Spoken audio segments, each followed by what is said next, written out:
There was a time in our country, and it was not a good time, when people were not treated fairly in this country based on the color of their skin. When people didn't have equal protection, people went to court, and because of the color of their skin, I don't think they were treated fairly. It's not as much now, though, the color of your skin, as it is the shade of your ideology. Hear, hear. I'm worried if you pray to God, if you teach your kids at home, if you're pro-life, somebody protests in front of Planned Parenthood, they get 20 years. Somebody destroys the pregnancy center up here, what do they get? It's not the same justice that's going around. It's going to lead to further and further unhappiness. You may remember this lady. What's her name? Hillary. It was, how was it filed? Feeding with the punchline. How was it filed? As a legal expense. How was she punished? $8,000 fine, no prosecution. It's a double standard, but it's driving this country apart. But I think if they put him in jail on July 11th, it'll be a landslide election. Hear, hear. Remember this, there was a big debate. We were going to have a debt deal. And the reporter said it was a conservative deal. McCarthy signed this with Biden. What did the debt deal that they signed include? Unlimited increases in the debt ceiling until a certain date. When is the date? After the election. So it's like November or maybe even 2025. It's 2025. So it used to be always, there was at least a debate. It was an important debate. We usually lost. At least many of us could set up and said, we shouldn't be borrowing so much money. Now they don't have a limit. It's not like we're going to borrow $100 billion or $200 billion or $500 billion. We're going to borrow whatever it takes to get to a certain date. This is extraordinary. It has just begun in the last couple of years. Frankly, some of it began under the last administration. It's continued into this administration. But it's borrowing an unlimited amount of money. No Republican should have supported that. But that's what the Speaker of the House, who was a Republican, did. Spending is about $6 trillion. The receipts are about $4 trillion. So it's $1.5 to $2 trillion short every year. Where do we spend the $6 trillion? 2/3 of it is spent on entitlements. Social Security, Medicare, food stamps, and two other programs. The 4 programs basically is where 2/3 of the money is spent. And people say, well, we're not going to touch that. We're not going to do anything to those. If we don't look at those programs, if we don't reform those programs, you'll never eliminate the debt. You'll never eliminate the deficit. It doesn't mean we have to be the people saying get rid of it, but we have to be the people saying we have to reform it. When the AARP comes to me and says, keep your hands off my Social Security, it's like, if we don't do something about it, it's going to fail. It's going to be short, where everybody gets 20% less within about 5 years. Entitlements are on autopilot. They're going up at about 6 to 7%. In fact, if you watch your Social Security, it went up 9%, cost of living increase because of all the massive borrowing and the Federal Reserve buying the debt and the dilution of your money. COLAs went up 9%. And I'm not saying that we don't do that. What I'm saying is, if we don't look at what's driving that, the inflation, we don't look at the entitlements, we're not serious people. But the remaining budget that we vote on is half military and half non-military. They call it discretionary money. Well, then they were making this deal, McCarthy and Biden. They took all the entitlements off, 2/3 of spending, and then of the remaining third, the military, they took off and said, we're going to increase it by 3%. So now all you have is non-military discretionary, fancy words, which is 16% of the budget. So the one thing McCarthy said, which was honest, he says, you expect me to balance the budget by only making cuts in 16% of the budget. It's impossible. There was this guy, I'm trying to think, it said, Make America Great. And you know, my response always was this. In order to make America great again, you have to understand what made America great in the first place. Amen. You really have to understand our history. You have to understand the movement, the history of those who believe in the 10th Amendment, who believe in the 9th Amendment, who believe that most of the power devolves to the people and shouldn't be in Washington. That there are things your state legislature can do, but your federal government is restricted from doing that by the Constitution. This movement is an incredibly important movement. And what made our country great was largely leaving people alone. Leaving them free to make decisions. You can do what we say? Do the things we talk about in the campaigns and we're giving the speeches and we're talking to Republican groups and we're giving the interviews, do those matter or are those just words? Some of us think, I know the senator does, I know Congressman Brat does, that we ought to actually do the things that you elect us to do.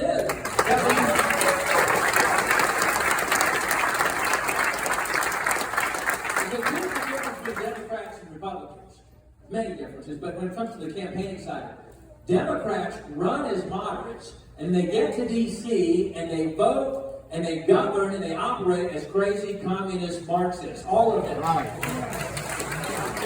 And the one in the 7th District, who wants to be our governor, show me a daylight's worth of difference, a hair's breadth worth of difference between her voting record and AOC and Nancy Pelosi. There isn't one. She just feels bad about it when she comes back to the Commonwealth and talks like a moderate, but she votes like a crazy radical, and she wants to be our governor. But then what do Republicans do? Again, Democrats, they run as moderates, and they vote as crazy radical Marxists. Republicans tend to do just the opposite. They all run as conservative. They all campaign as conservative. They all talk about the Constitution and the border and the spending. But then half of them go to Washington and they vote like moderates and they come back to their districts and they lie to you about what they've done and they hope that you don't find out. And you know what? When you stand up and expose them, when you're among that handful of the senators, and we need more of them, I support Senator Paul and some of his allies and friends, and when you stand up and expose them like the members of the Freedom Caucus, they hate you for it, and they try to make an example of you, and they spend millions of dollars of deep state, super PAC, dark money, where you don't have to report your donors, to try to take you out and make an example of you, and say, don't try to change Washington, don't stand up to the status quo, or we will take you out, and we'll destroy you, and we'll buy this seat for somebody who will do what we tell them to do. Amen. But the people in the 5th District get it. They understand it. They're not going to allow this seat to be bought. They're not going to allow this seat to be bought because we understand what they're doing. Since I first ran for Congress, I've focused on really 3 primary areas: the border, the debt, and our constitutional freedoms. The border, the debt, and our constitutional freedoms. You know, I've been to the border 6 times in my 3.5 years. And at first I used to get some criticism from some of my friends. Oh gosh, you're at the border too much, you focus too much on the border. But 12 million illegals that we know about. The lawfare with the president, I'll come back to that in a second, the lawfare is because everybody in the country is worse off than they were 4 years ago, except the illegal aliens. They're the only ones doing better under this president. The 12 million illegals that we know about. The 10 million that Senator Paul was who come and they surrender for all the free stuff, the free travel, the free housing, the free health care, the free education, the free social services, you name it. They surrender with their Biden t-shirts on the Border Patrol for all the free stuff to be taken in. And then there's the 2 million that we know of, the gotaways, the ones who don't surrender, who pay the cartels even more because they've got the criminal backgrounds and they're terrorist ties and they're trafficking all kinds of illegal things into the country. The 2 million that we know about, that's Secretary Mayorkas' own numbers. They know about 2 million. What kind of harm will be done if we sealed the border today with those 2 million very dangerous individuals? But then some Republicans, to Senator Paul's point, when we're saying, you know what, let's shut down the government rather than keep giving them the money to perpetrate the border invasion, let's shut it down. Let's not keep giving them money to facilitate this very invasion that we campaign against. And half the Republicans say, no, we can't shut down the government because then we would stop all the policies that we campaign against. We would stop, if we were to shut down the government, we couldn't have the abortion funding. We couldn't have the transgender LGBTQ funding. We couldn't have the critical race theory. And we couldn't have the diversity, equity, and inclusion. We couldn't have the climate extremism. All that's in the budget. We don't want to shut that down, right? No. So let's just keep giving them the money. And you know this last omnibus spending bill that we voted against in March and April, they split up into 2 of them. Actually, both of them were in March. But it gave Secretary Mayorkas, the Secretary of the Department of Homeland Insecurity, a $3 billion raise. It gave him $3 billion more to bring more illegals into the country on your tax dollars. We talked about the spending. Senator Paul said, we're spending some $7 trillion a year. We're running a $2 trillion deficit. The interest on the debt's about $1 trillion now. Our credit's been downgraded twice in the last couple of years. Congressman Brat could speak to this even better than I could. But so interest rates are up, not because, historically, I'm a finance guy. I had an MBA and a finance major here at Liberty, and I went to work in finance for my first 17 years after college. You raise interest rates to slow down a hot economy, to head off inflation. Here we caused the inflation with the massive, unprecedented spending. That's what was causing the inflation. And then we stuck it to the American people by raising the interest rates because their mortgage payments weren't high enough. And now the average mortgage is about 70% higher than it was 4 years ago. Young people can't afford a home. People can't afford to live the American dream because of the spending, the massive spending. And then, so what have Republicans done with the year and a half that we've had majority control? We have joined hands with the Democrats to keep the government open, to show that we can get things done, to show that we can work together, to show that we can compromise, to show that we can govern. Because if we do what Democrats want, then you'll give us more control next year, right? Is that what you voted for us to do? No. We have tried to persuade the Speaker and the other Republicans the way to the majority is not to do what Democrats want. The way to the majority is to do what Republicans want. When you get elected as a Republican, maybe you ought to do Republican stuff. What the law that's been used to spy on American citizens without their knowledge, to spy on pro-life protesters and parents who show up at school board meetings, and those who are exercising their Second Amendments and shopping and buying a firearm, those who were around Washington, D.C. on January 6th, the very law that was used to spy on the Trump presidency, the Trump campaign. And it came up for reauthorization where we were trying to require that you couldn't surveil or spy or query information on U.S. citizens without a warrant with probable cause, our Fourth Amendment protection. Half the Republicans voted with the Democrats to reauthorize that law without protecting you as a U.S. citizen. That's what we're fighting against in Washington. The very Constitution, the fundamental, most precious liberties. Gosh, the senator was talking about Fauci today. I was at our home office before Tracy and I drove in. I was watching some of those hearings with my friends who were on that committee, talking to Dr. Fauci, where we just saw just a few years ago our most basic, foundational, fundamental liberties trampled on like we've never seen before. They're not even pretending anymore, where they suppress information, where the administration is colluding with big tech to control what you get to see, information about healthcare or a virus or about medicine or about political views. The two-tier justices obviously going after our president, trying to keep him off the ballot a year ago, now trying to keep him tied up in court with a bogus. I had a Democrat at a candidate forum that we were at last week up in Louisa County, and a Democrat voter, rather.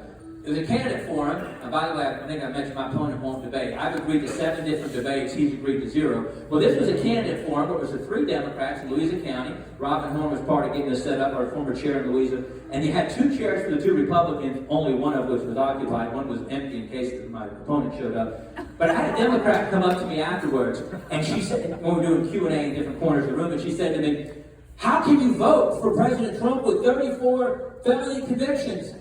I said, "What's the crime he's been convicted for?" "Well, I trust the court and the jury." I said, "No, wait a minute, you just said I can't vote for him because he's been convicted of what? What is it he did wrong?" "Well, I just trust the jury system." Okay. No one even knows. This is a bogus charge. This is a bogus court. This is a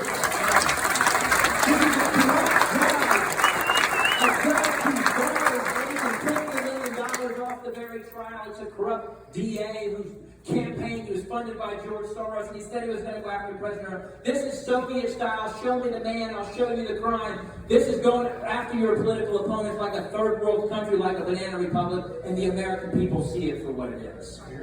SWAT here. A couple of dozen agents to arrest him in front of his children. Those who did what they did at Mar-a-Lago. Why in the world would we keep funding? We could use, as the senator said, the power of the purse to cut off the funding. That's the power that we have until the Constitution gives us.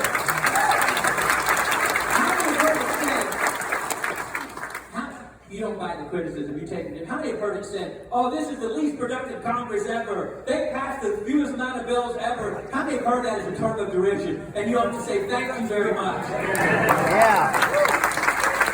And I never get an answer from my media friends, or when I'm at like a Rotary Club or a Chamber of Commerce, when a question like, "Why can't we work together and get more done and come?" And I'll say to them, "Okay, Biden's in the White House, Schumer's control the Senate.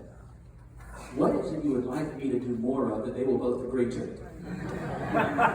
I'm trying to stop everything they're doing, and the less we do to you while pretending to do stuff for you, the better. My friend Chip Roy, who's going to be with us for a rally in a couple of weeks here, you're going to be excited about some of the rallies we're going to have in the next 2 weeks. This is just the beginning, by the way. But my friend Chip Roy, we're at a rally. I like my friend's credit when I steal stuff from him, but we were together at a rally in Charlottesville. We had 150 people at 48 hours notice. Again, that 150 is more than my opponent has had for all of his events so far, because he only had one event and had 40 people. But Chip Roy was talking about the First Amendment of the Constitution. He said we should have just stopped where it started. The First Amendment of the Constitution says, Congress shall make no law. We should have stopped right there. To become the chairman of a committee. You know, we as members of the committee, and I'm on the budget committee, you know, we have a budget committee, we just don't do any budget. But we have a budget committee, and I'm on the education workforce committee. But we don't get to vote on our chairman. The chairman of those committees are picked by the party leadership, by the party bosses in Washington. You know, they use 3 basic criteria to pick them. How much money do you raise for the party? Of course, that makes the best chairman, right? Who raises the most money. That's who you want leading that. You don't want somebody like Rand Paul leading that. Secondly, who does what the party tells you to do. When you get up there, when you vote, those 10 consequential votes, again, the other 900 don't matter in divided government. It will matter next year, Lord willing. We'll get the White House and the Senate and the entire Republican House. Yeah. Then you'll be able to right now, one less is more. But when those consequential bills come, they say, you know what? Vote this way and we'll spend money in your district for you. Vote this way and we'll come down and we'll campaign for you. Vote this way and we'll give you a stronger committee position. We'll cover you. We'll help you lie to your people and make the bill you're voting for sound good. Lord's grace, they've never tried that with me. They've never even tried. They've never even tried. So the way to get the chair of the committee is raise money, do what the party says, and the third one is be an established and moderate RINO. That's how you get the chair of the committee. The Freedom Caucus is different. We've got 35 members of the Freedom Caucus. It was founded around 2015. Jim Jordan was the first chairman, followed by Mark Meadows, followed by the great Andy Biggs. Mark Meadows and Andy Biggs have been down to campaign for me. Scott Perry was next from Pennsylvania. All of them have been down to campaign for me. Meadows, Biggs, and Perry. But we term limit ourselves. There's a concept that we don't want one person having, oppressive power of the Freedom Caucus. Once you're an incumbent, you have an advantage, so we term limit. You can only serve chairman for 2 years. It's a great privilege. It's really the only job I really wanted out of it being your representative was the chairman of the Freedom Caucus. But the 35 members vote for you as chairman. And it's a great honor to be chairman of the Freedom Caucus, having just been in Congress for 3 years. But I didn't go to Washington to make friends. I have made a few friends in the Freedom Caucus. But I didn't go to Washington to make friends. I went to Washington to save the country.